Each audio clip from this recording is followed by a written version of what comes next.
2023년 5월 10일 법무법인 한중 국제법무팀입니다. 오늘 미국 또는 이제 국제 계약에 자주 등장하는 반독점, 안티트러스트 관련해서 이 법에 대해서 법 규정에 대해서 좀 설명하는 시간을 갖겠습니다. 우리나라로 치면 공정거래법 위반을 한 사례나 공정거래법 이슈들이 이제 많은데, 국제 계약을 하거나 이제 미국 영미법 관련해서 계약을 체결을 하거나 아니면 이제 시장에서 점유를 하는 경우에 반독점, 안티트러스트 관련된 이슈들이 많이 있어서 거기 그 반독점법에 대한 정의를 좀 이제 알아보고, 반독점법 위반되는 그 이슈에 대해서도 좀 알아보는 시간을 갖겠습니다. 그럼 반독점법의 정의에 대해서 좀 알아보면, 화면에 나와 있듯이 특정 기업이 시장을 독점하지 못하게 규제를 하고 인수합병이라든가 시장 진입을 방해를 한다든가 이제 소비자 이익 침해를 하는 등 이제 불공정 행위를 금지하는 법이라고 보면 될 것 같습니다. 단순 물품만 해당되는 게 아니라 지식재산권, 지적재산권, 그리고 지식재산권으로 발생되는 상품들에도 반독점법이 이제 적용이 됩니다. 결국은 이제 자유시장 경쟁 체제를 방해하는 그러한 요소들이 있는 경우 반독점법에 해당되는 이슈가 된다라고 보면 되는데, 이제 우리나라의 공정거래법에 해당된다고 볼 수 있습니다. 그래서 영미법의 안티트러스트 로 같은 경우는 이제 반독점법은 국제거래 관련해서도 이제 저희가 계약서 조항을 검토를 하고 이제 초안을 작성할 때 많이 이제 인용을 하기도 하고 하는 그런 법이라고 볼 수 있고, 소비자의 이익을 위해서 공정한 경쟁을 보호하고 독점의 형성과 남용을 금지하는 법이라고 보시면 될 것 같습니다. 그래서 미국에서는 어떤 기업이 반독점법을 위반했다고 판단되는 경우에는 연방거래위원회, 그리고 법무부, 그리고 각 주 정부, 그리고 피해를 입은 개인이 각각 이제 소송을 제기할 수 있는 상황입니다. 그래서 기업 입장에서는 반독점법 위반으로 간주되는 경우에는 이제 거의 이제 수년간에 걸쳐서 뭐 영업을 하지도 못할 수도 있고 이제 소송에 시달리기도 하고, 특히나 이제 기업 이미지에도 타격을 받을 수 있기 때문에 미국에서 사업을 시작하는 그런 기업이라면 이 이제 조인트 벤처라든가 어떤 뭐 인수합병을 할 경우에, 계약서 작업을 할 경우에 이 반독점법 조항에 대해서도 신경을 쓰셔야 되고, 직접 기업 운영을 할 경우에 그 시장에서 어떤 독점을 하는 그런 행위가 이루어지는지도 꼼꼼하게 살펴봐야 되는 그런 상황이라고 볼 수 있습니다. 법률 자문을 받아보시면서 계속적으로 체크를 해야 되는 그런 이슈가 반독점 이슈지 않을까 싶습니다. 그래서 반독점법, 안티트러스트 관련돼서 위반되고 있던 그런 이슈에 대해서 좀 설명을 해보면, 단순히 어떤 자신만의 지적재산권을 가지고 시장에 진출한다고 반독점법 위반이 되는 것은 아닙니다. 그래서 만약 지적재산권 라이센스 계약을 통해서 두 회사가 경쟁을 하지 않고 합동을 해서 가격을 정하거나 시장을 나누어서 상품을 판매하는 경우에도 반독점법 위반이 될 가능성이 있습니다. 한마디로 이제 시장을 양분화해서 자기들끼리 먹고 살고 다 알아서 하는 경우는 이제 다른 기업 제3자나 어떤 정당한 경쟁을 방해한다고 생각이 될 수 있습니다. 그래서 반독점이 이슈가 되는지 안 되는지는 꼼꼼하게 따져봐야 되는데, 결국 이제 미국에서 반독점법 위반으로 과징금을 받은 국내 기업 사례들이 있습니다. 2004년에 삼성전자와 하이닉스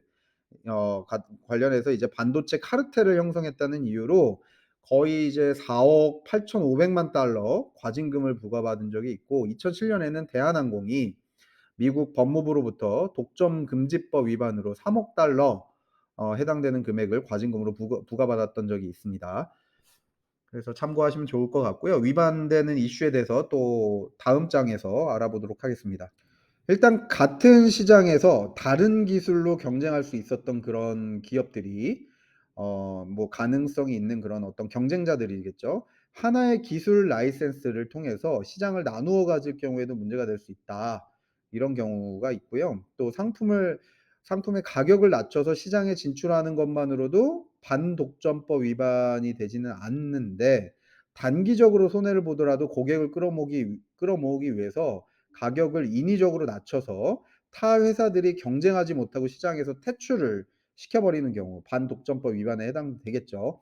그러니까 예를 들어서 그겁니다. 뭐 맥도날드 같은 이제 프랜차이즈 어떤 햄버거 가게에서 굉장히 이제 손해를 보더라도 가격을 급격하게 확 낮춰서 다른 햄버거 가게들이 다 시장에서 퇴출되게끔 만드는 경우, 그런 경우는 이제 반독점법 위반이 될 소지가 있을 수는 있겠죠. 그래서 뭐 이런 프로모션을 하는 경우에 굉장히 민감하게 예민하게 그 프로모션으로 이제 뭐 햄버거 가격들도 선정하고 하는 것으로 보여지는데, 어쨌든 그런 반독점에 본인들의 어떤 기업이 또는 이제 사업체가 반독점법 위반에 뭐 얽매이지 않는지 항상 확인하시면서 미국이나 영미 뭐 해외에서 사업에 이제 신경을 쓰시면 좋을 것 같습니다.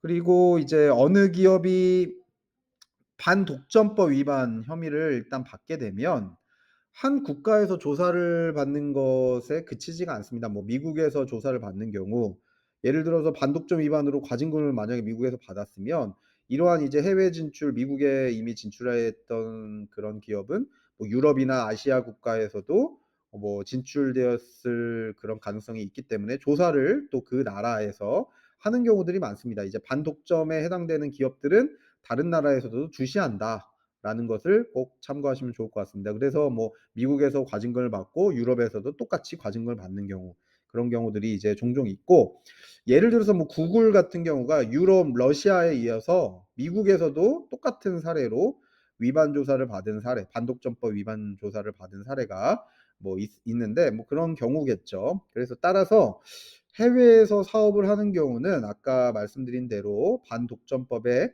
사례 및 규정에 관심을 기울이고, 특히나 이제 어떤 계약을 할 때 프랜차이즈 계약을 하거나 아니면 다른 기업을 인수합병을 하거나 아니면 이제 뭐 용역을 주거나, 항상 그러한 계약서를 작업하거나 초안을 작성을 할 때 법률 검토를 통해서 이런 반독점에 해당되는지, 안티트러스트의 어떤 관련해서 이슈가 있을 수 있는지 없는지를 꼭 법률 자문을 받아가면서 리서치 작업까지 맞춰서 이 계약서의 어떤 완성도를 좀 높이시면 좋을 것 같습니다. 네, 화면에 나와 있는 이제 한중 국제법무팀 위치, 전화번호, 이메일, 카카오의 이제 정보를 이용하셔서 언제든지 이제 문의를 주시면 좋겠고요. 기업 인수합병, 특히나 해외 기업의 중소기업들이 인수합병을 하는 경우, 국제 거래를 하는 경우, 국제 라이센스 계약을 하는 경우, 그리고 해외 진출을 할 때 이런 안티트러스트 관련돼서도 이슈들이 많이 생길 수 있습니다. 만약에 이제 큰 기업이 아니다, 나는 중소기업이라 상관없다 하시는 분들도 이러한 어떤 시장에 이 반독점에 해당되는지 아닌지는 굉장히 이제 다양한 사례들이 있기 때문에 항상 계약서를 검토해 가면서 항상 이제 조심조심 따져가면서 계약을 하시면 좋을 것 같습니다. 그래서 오늘 이제 반독점법, 국제계약이나 영미법 관련해서 반독점에 해당되는지 안 되는지 그런 정의와 위반 이슈에 대해서 알아보는 시간을 가졌고요. 이게 우리나라의 공정거래위원회, 공정거래법 그런 사례들이랑 굉장히 유사합니다. 그래서 우리나라의 법과 또 국제계약이라든가 영미법상 반독점법과 이제 비교 대조해 가면서 이제 따져보시는 그런 시간을 갖는 것도 기업 입장에서는 굉장히 도움이 많이 될 것 같습니다. 이상으로 오늘 반독점법 설명에 대해서 마치도록 하겠습니다. 감사합니다.